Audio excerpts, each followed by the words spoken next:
Cher Hédissheimois, chère Hédissheimoise, nous voilà au seuil de cette nouvelle année et malgré une situation sanitaire qui se dégrade et qui entraîne pour chacun d'entre nous des soucis d'intendance et d'organisation, je tenais à vous exprimer, au nom de l'ensemble du conseil municipal, mes vœux de santé, de bonheur et de succès dans vos projets pour 2022.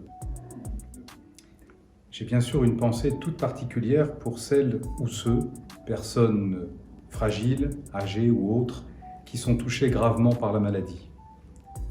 Je remercie et je salue également toute la communauté soignante, mobilisée sans relâche depuis février 2020 dans la lutte contre la Covid-19.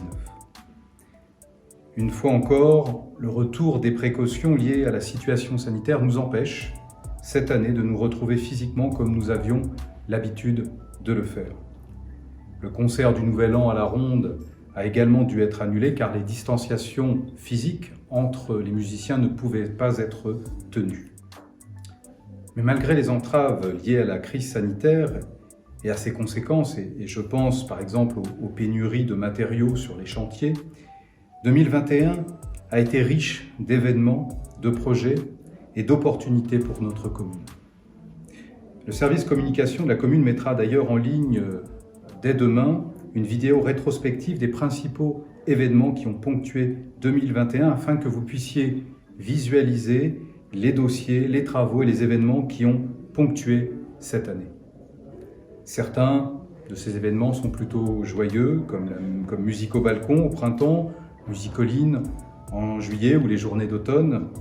D'autres plus problématiques comme cet épisode de neige lourde, particulièrement soudain, qui a brisé des centaines d'arbres sur la commune, des arbres aux apparences solides mais fragilisés par plusieurs épisodes de sécheresse et le changement climatique. En 2022, la vie semble reprendre par à-coups, mais nos priorités demeurent constantes, et en particulier celle de mettre en œuvre l'engagement que nous avons pris de faire de l'amélioration de notre cadre de vie urbain une priorité. Redonner de l'air à notre ville et se donner un mandat pour amorcer une transition urbaine exemplaire, tel était l'engagement que nous avions pris. Ainsi, de nombreux dossiers ont été traités ou engagés et notre pacte 2020-2026, qui constitue la colonne vertébrale de notre projet pour Hédissheim, progresse avec enthousiasme et volontarisme, porté par une équipe municipale à laquelle je veux ici rendre hommage et en collaboration efficace avec les services municipaux, ceux de M2A et de la CEA, notamment sur les écoles et les périscolaires, mais pas uniquement. Le travail le plus essentiel que nous avons fourni au cours de l'année 2021 était de nous doter des outils réglementaires et des moyens de mettre en œuvre notre ambitieuse politique de végétalisation urbaine, de reconquête d'un cadre de vie sûr et apaisé, notamment en ce qui concerne les mobilités douces et la trame verte. Ainsi, les fondations d'une nouvelle impulsion ont été posées sur les questions urbanistiques et du cadre de vie. Tout d'abord, je veux parler de la modification du PLU, engagée auprès des services de M2A dès le mois d'octobre 2020, a été adoptée en décembre 2021. Cette nouvelle réglementation vise à mettre un coup d'arrêt à une bétonisation irraisonnée à laquelle nous avons assisté les 6 dernières années. Face au changement climatique et aux étés suffocants ou alors aux épisodes diluviens que les météorologistes nous prédisent, nous n'avons d'autre alternative que de concevoir une ville différente, plus résiliente, plus perméable et capable de respirer, notamment en créant dans le tissu urbain des îlots de fraîcheur. Dans l'esprit de la loi Climat et Résilience, récemment adoptée au Parlement, notre nouveau PLU visera à freiner l'artificialisation des sols, à limiter l'érosion et le ruissellement par une meilleure infiltration des eaux pluviales, à renforcer la trame végétale pour accroître notre indice de canopée et intégrer des espaces de respiration au sein de notre ville, à renforcer les îlots de fraîcheur arborés. Et pour cela, nous avons décidé de réduire partout la hauteur maximum de construction des bâtiments. Nous avons augmenté la distance également entre les constructions sur une même parcelle. Nous avons interdit d'ériger sur les fonds de parcelles des bâtiments plus hauts qu'en première ligne, c'est-à-dire ceux qui donnent sur la voie publique. Nous avons largement augmenté le pourcentage d'espaces verts sur les nouveaux permis de construire. Obligatoirement, ils devront respecter ces nouveaux critères. Nous avons multiplié par 2 le nombre de plantations d'arbres en haute tige pour chaque nouvelle construction. Nous avons sanctuarisé certains espaces verts, nous en créons de nouveaux. Nous allons créer également des liaisons piétonnes et des nouvelles pistes cyclables sécurisées. En 2021, nous avons également travaillé à l'élaboration d'une trame verte et d'un schéma des circulations douces avec l'agence d'urbanisme de la région mulhousienne. De nombreuses consultations citoyennes ont été engagées en mars, en mai, dans le but de construire un diagnostic opérationnel avec les habitants.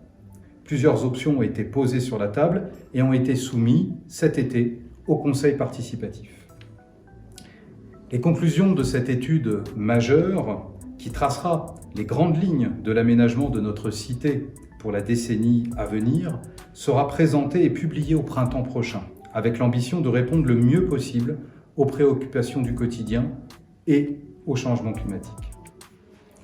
Enfin, troisième pilier de transformation de notre cadre de vie, nous avons fait adopter un règlement local intercommunal de publicité qui réduira à terme de 65% le nombre de grands panneaux publicitaires qui jalonnent nos rues et altèrent visuellement notre cadre de vie. L'impact positif de cette mesure sera particulièrement visible dans le secteur du canal où se concentre l'essentiel de ces panneaux. Fort de toutes ces fondations que nous avons mises en place, nous allons poursuivre et amplifier notre action pour une ville éco-exemplaire, une ville qui respire à nouveau à plein poumon, une ville qui investit dans son avenir et dans son cadre de vie.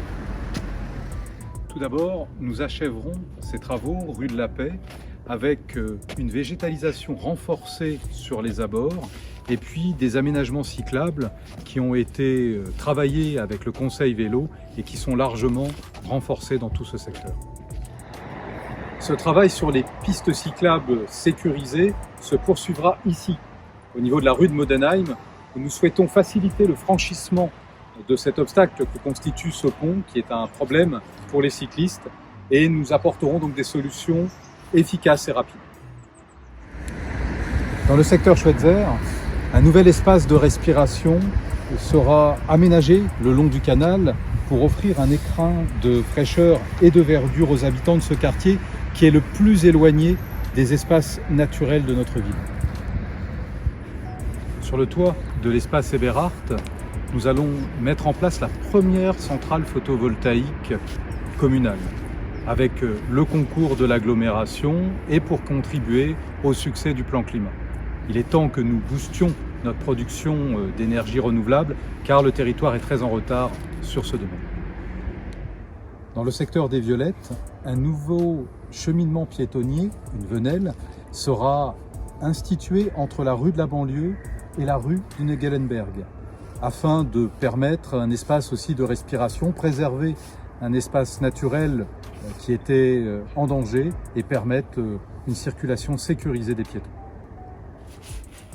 Une autre venelle sera inaugurée également cette année entre la rue Clémenceau et la rue d'Alsace. Et au cœur de cette venelle, vous trouverez un petit parc arboré accessible à tous les habitants qui constituera en cœur d'îlot un nouvel espace de respiration. La place Bogue, à côté de Saint-Affre, va être entièrement revégétalisée de façon à la rendre infiniment plus agréable pour nos habitants et pour les promeneurs. Et juste à proximité, rue du Maréchal Foch, nous espérons pouvoir ouvrir un centre social avec le soutien de la CAF, centre social qui aura vocation à répondre aux besoins des habitants, besoins qui seront traités en complément bien sûr de ce que fait déjà le CCAS ou les associations. Les travaux d'isolation de l'école Bartholdien s'achèveront pour la rentrée de septembre et nous pourrons aussi accueillir les enfants dans le nouveau périscolaire et le nouveau restaurant qui sera mis en service au même moment pour améliorer significativement leur confort. Parallèlement, une nouvelle centrale photovoltaïque sera positionnée sur le toit de l'école, cette fois-ci avec la coopérative citoyenne Ridiwatt, et permettra à chaque habitant éventuellement de participer à ce projet citoyen. Et dans la foulée, nous démarrerons à partir de septembre les travaux pour un nouveau périscolaire, cette fois sur l'école Lyotet. Dans la plaine du Valdec, les travaux préparatoires à un ouvrage de protection de notre commune contre les risques d'inondation et de coulées de boue débuteront en principe au dernier trimestre de cette année. Cet ouvrage est absolument essentiel pour limiter les apports lors des pluies importantes que nous avons connues à l'intérieur des réseaux qui génèrent des débordements et des inondations dans tous les secteurs aval. Alors bien sûr, l'ensemble de ces ambitieux projets sera mené en concertation étroite avec les instances de la démocratie participative. Par ailleurs, même si à ce stade, de très fortes incertitudes pèsent sur notre carnaval, nous espérons pouvoir renouer en 2022 avec toutes les autres festivités qui font le plaisir de vivre, de nous retrouver à Riedisheim. Nous poursuivrons également une politique de soutien active envers les associations, les commerçants, les professions libérales, ainsi que tous ceux qui ont besoin de notre solidarité. En 2022, Riedisheim va pouvoir à nouveau respirer. Je vous souhaite encore une fois, au nom de tout notre conseil municipal, une très belle et une très heureuse nouvelle année.